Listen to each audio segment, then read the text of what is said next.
Hey there. Okay, so this video will be a continuation of the blog post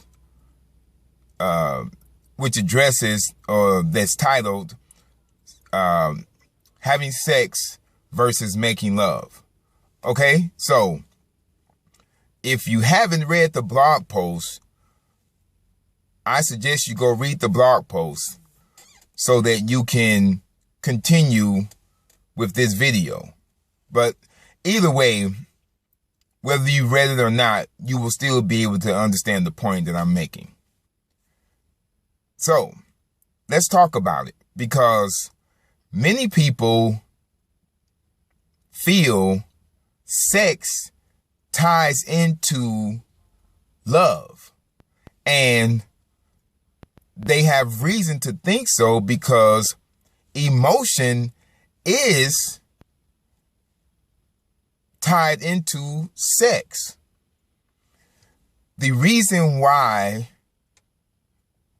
of the reasons why sex could be tied into making love.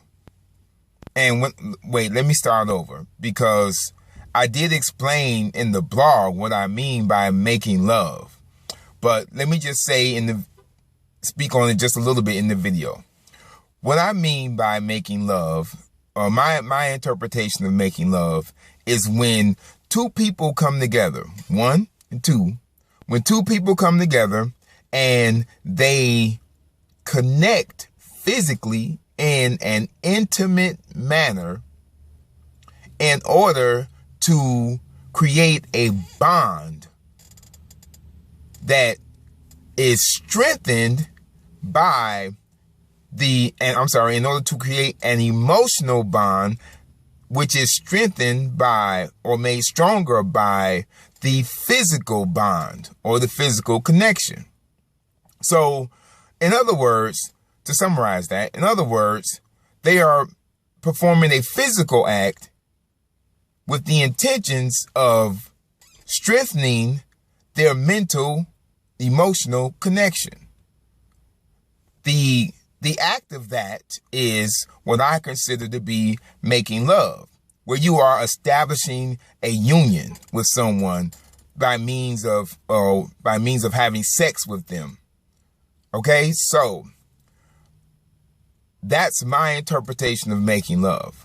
All right, so then, knowing that, when I say having sex versus making love, when you're having sex, you're not trying to establish an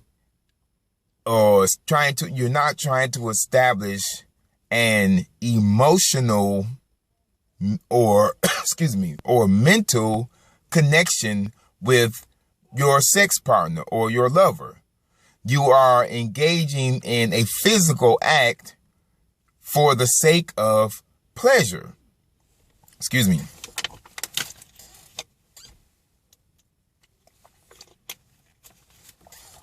And there's nothing wrong with that. There's nothing wrong with indulging in pleasures, satisfying desires. As a matter of fact, it's very important to your spiritual advancement, your spiritual growth, that you burn out your desires. Okay? And I'll talk about that at a later time if someone poses the question to me, what did I mean when I mentioned the part about burning out desires being important to spiritual advancement or spiritual growth. So I'm not going to talk about that now, but I did want to mention that because desire has power. And if you use your desires to help you to satisfy your pleasures, you can then say that you no longer have these urges, and then you can move on to something else, something a little bit more productive. And then not only that, you can use, you can use your desires or your pleasures as a form of external motivation. And that's another thing that I can talk about at a later date, maybe in one of my Diamond Motivation classes. But the use of your pleasures for external motivation can be beneficial to you in many, many ways. One of which is helping you to stay motivated. So here you have one thing, having sex, and another thing, making love, but both of them being beneficial to your overall growth, advancement, and maturity. So, is having sex bad just for the sake of having sex and indulging in pleasure and burning out desires? Absolutely not. Is making love good only with the person that you want to be in a relationship with? No, because you can make love with anyone. You don't have to want to be in a relationship with someone to make love with that person. You can just want to establish a mental connection with that person.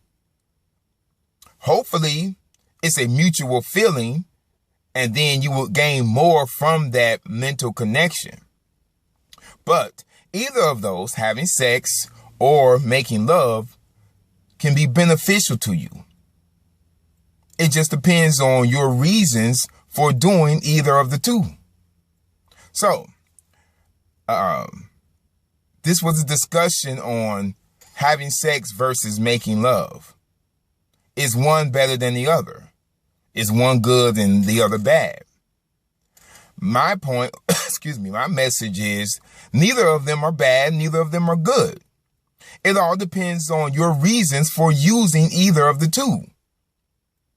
Now, if you are truly, sincerely seeking advancement in your life, you will discover that you will do both.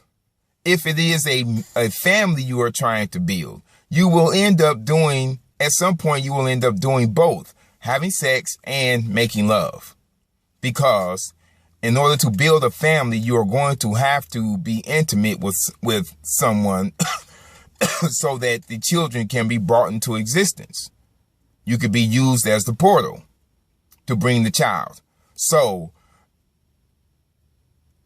you will go from having sex with that person or with several people, if that's your choice, on into making love, so that you can bring your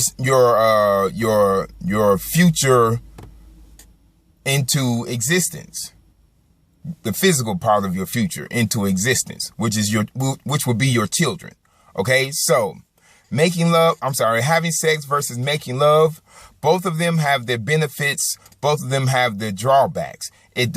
How they affect you as an individual, that is determined solely by you. I suggest you know your reasons for having sex with your partner. I suggest you know your reasons for making love with your partner. That way, by knowing your intentions, that way, when you're in the act and you remember your reason for being with that person or engaging with that person, you will gain more from the experience. Do you understand what I'm saying? Let me repeat that. By remembering your intentions for having sex with that person or making love with that person, you will gain by remembering your intentions during the act of making love or having sex, you will gain more from the experience. Okay? So keep that in mind. It's very, very beneficial to your advancement as a person in this life to know your intentions while you are having sex with someone or while you are making love with someone, and use those intentions to help you to gain advancement in this lifetime. All right? I hope I have said something that helps make you into a better person. I will see you all in the next class. I will talk to you in the next week. Yes, I will talk to you in the next week for those who follow me on Twitter.